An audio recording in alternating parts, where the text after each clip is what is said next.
Life is not designed where you just wake up and see how it go and you react. You actually have a say-so. You have a determining voice into where your life can go. You have no say-so in what happens to you, but you have a say-so in what you do about it. See, life is 10% what happens to you. It's 90% what you do about it. You ain't got to be washed white as snow, because I didn't get that. I didn't get saved like that. I got washed, but I just got rinsed off. I did not get the wash white as snow version. I still got dirt on me. But show me something that has grown into something beautiful that didn't have no dirt on it. You take a seed and throw it on the concrete. Don't put no dirt on it and watch what happens. See, you get tripped out because you got dirt on you. But you need dirt on you to develop. Because dirt ain't just dirt. Dirt is fertilizer. Dirt is nutrients. Dirt gives you the strength for your seed to push through. See, you got to have dirt on you to push through something. Everything you see that's beautiful starts out as a seed, but that seed got to get dirt on it. See, you get mad when haters come your way. You get mad because you get a setback.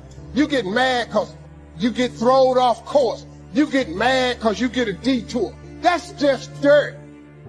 You get mad because they talking about you. That's dirt. You get mad because you lost your mama. That's dirt. You got to have dirt on you to grow into what God got for you. Quit tripping. And the reason I'm telling it to you, because when I was homeless, I told God, I say, if you let me make it, when I get there, I'm going to tell everybody about you. So now here I am right now. I'm telling you that it was him. It was not my education. It wasn't who I knew. It wasn't no deal I struck. It was cause of prayer. It's cause, man,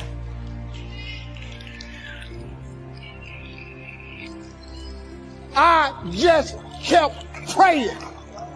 When it looked like I wasn't going to be nothing, I kept praying.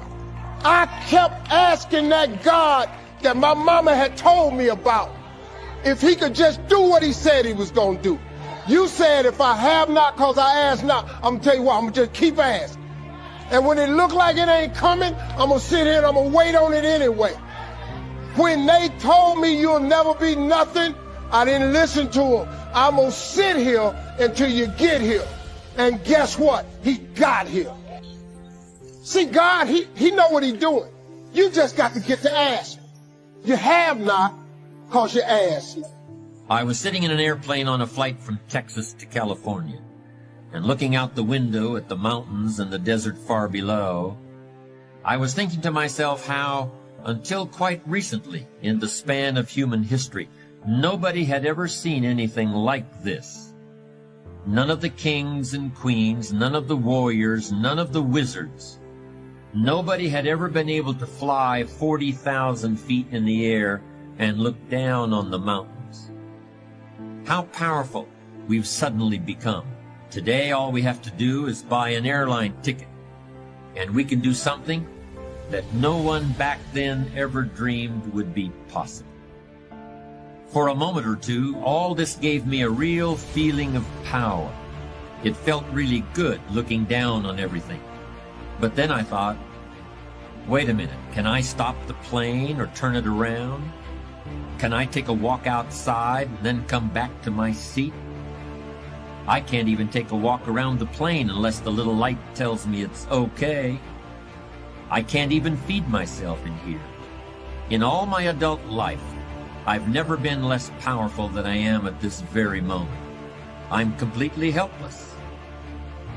It's that way with wisdom, too. When you think you really know something, stop for a second and see if the opposite isn't really true also. Do you think you're rich? Compared to whom? Maybe you're really poor. Do you think you're poor? Compared to whom? Maybe you're really rich. Of all the parts of our life we want to work well, perhaps the most important is lifestyle. Mr. Shope gave me one of his strongest concepts when he said, Don't just learn how to earn, learn how to live. And that's what lifestyle is all about. Learning how to live. Here's one of the great challenges of life. Being happy with what you have while in pursuit of what you want. Now consider this.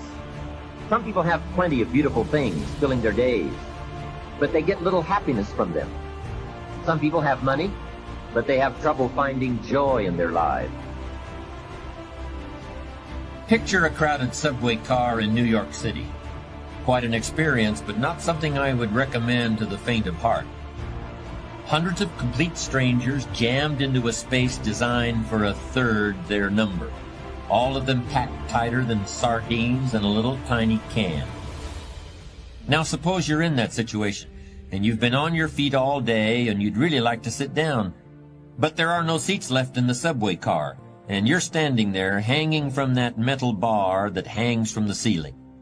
Do you suppose you could come up with something that would convince somebody to give you their seat? That's a pretty good test of wisdom, in my opinion. You'd have to be pretty wise to come up with something like that in a crowded New York subway car. Frankly, I don't think King Solomon could have done it. I don't think Socrates could have done it. I don't even believe that Einstein could have done it. But then it happens. Somebody convinces not just one person, but several people to offer their seat. People are actually competing to give up their precious seats in that crowded New York subway car. Who is this somebody? A pregnant woman. A very pregnant woman, in fact. People are scrambling to give her their seats. But you see, it wasn't really the woman who convinced them to do it. It was the baby inside. It was a tiny creature who couldn't even talk or even imagine the very idea of talking, who convinced these tough New Yorkers to stand up. Einstein couldn't have done that. Excuse me, my name is Albert Einstein. Perhaps you've heard of me. Do you think I could have your seat here in the subway? Never heard of you, Einstein, but get lost anyway. But I'm very wise. Yeah, well, you're wising off to the wrong guy. So am I saying an unborn baby is wiser than Albert Einstein? Maybe you should decide. But that baby certainly solved the problem. Here's a phrase that I'm pretty sure contains some important wisdom. If you've reached the point in life where you feel you've got all the answers, you better start asking some different questions. The fool is always reaching his intellectual destination. The wise man is always wondering how much further there is to go. The fool's viewpoint is always narrowing. He talks more and more, but he listens less and less all the time. He starts saying the same things, and that's because he's always thinking the same thoughts. If he's a powerful fool, people are eager to help him along in this, particularly if they're dependent upon him for their living.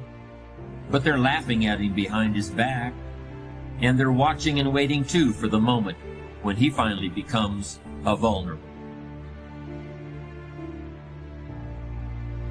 Life in style is also life in balance. Make sure you pay attention to all the values and dimensions of your life. One is family. If you have someone you care about, there is no value to match that.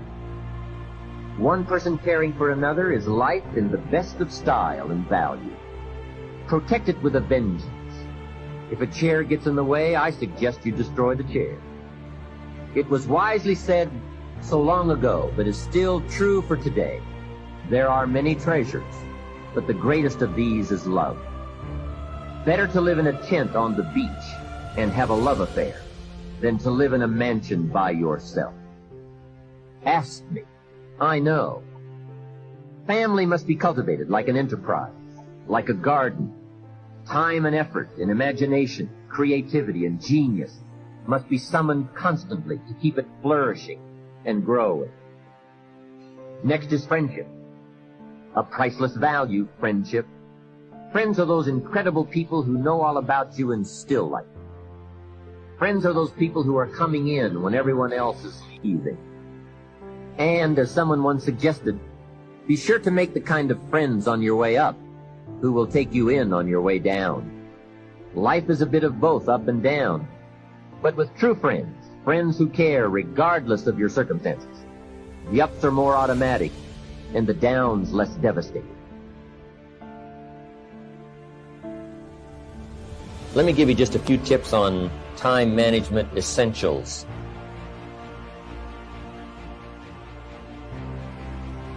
First of all, you run the day or it runs you. A little simple analysis. It's not that difficult to get something started, and you run it for a while, and after a while it starts running you. That's part of the challenge. I told my staff one day, giving birth to a tiger is one thing, learning how to ride it is something else, right? Sometimes you start it, and then it turns around and starts giving you all kinds of trouble.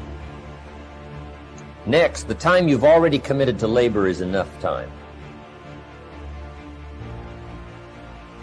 If you're working already 8-10 hours a day, that's about it. You just can't work much more than that. Bursts at a time, you can work 12, 14, 16, right? I'm sure we've all learned to do that, put in the extra time.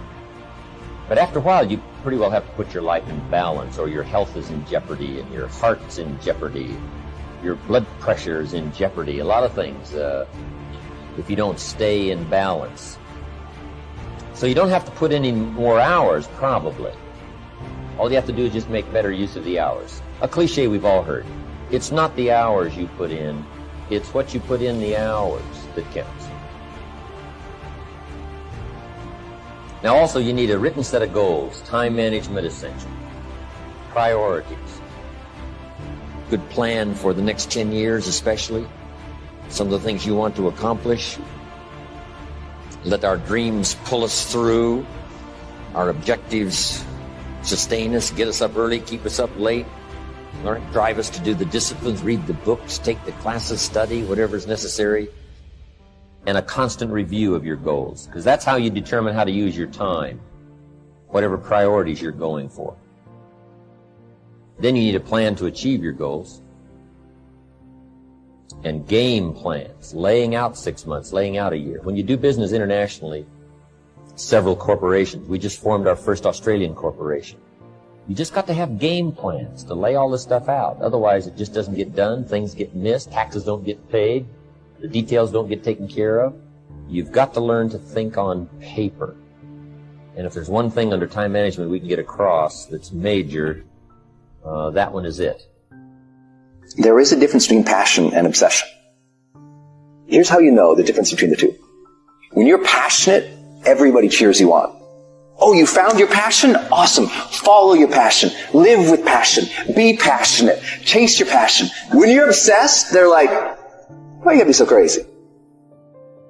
You're not trying hard enough. Turn up this voice over here. The voice saying things to you that aren't nice. I'm saying listen to the truth. The truth is in this other part of your brain saying, look, man, you're wasting a bunch of percentage here. We have 80 more percent that we're not tapping into, because in this other 80%, is it just a game? Or do you eat it? Do you sleep it? Do you drink it? Have you possessed the game? I ain't about to miss this opportunity. I'm about to get everything I got. And I will know if I don't get another gig, it won't have anything to do with the fact that I didn't put everything on the field. I'm trying to tell you, you can win. I'm trying to tell you, I don't care how big the giant is, you can win. I want you to go in confidence that you've never had before. And every giant in your life, slay him. You go back and slay him. Don't kill him, slay him.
Chẳng thể quên khi cơn mưa đêm lại về.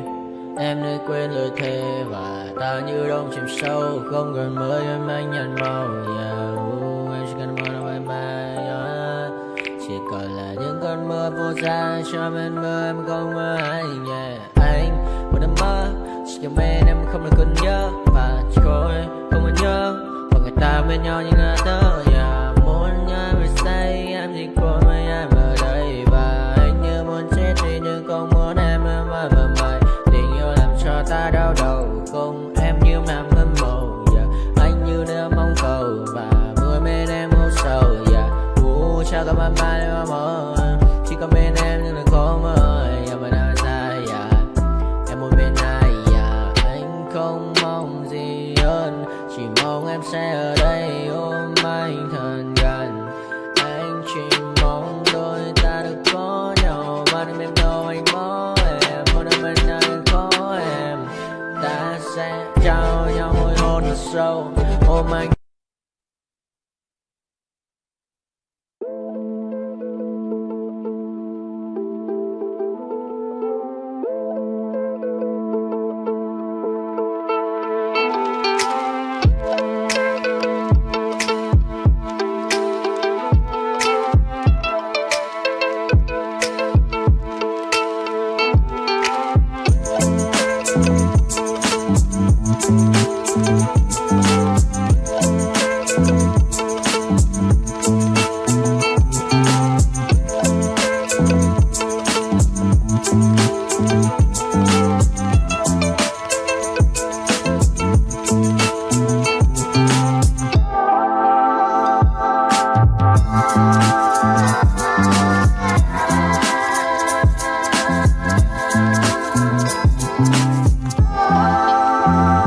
I fear that the thoughts build up until I can't hear, that my mind fills up into a creature, and it haunts me somewhere much deeper.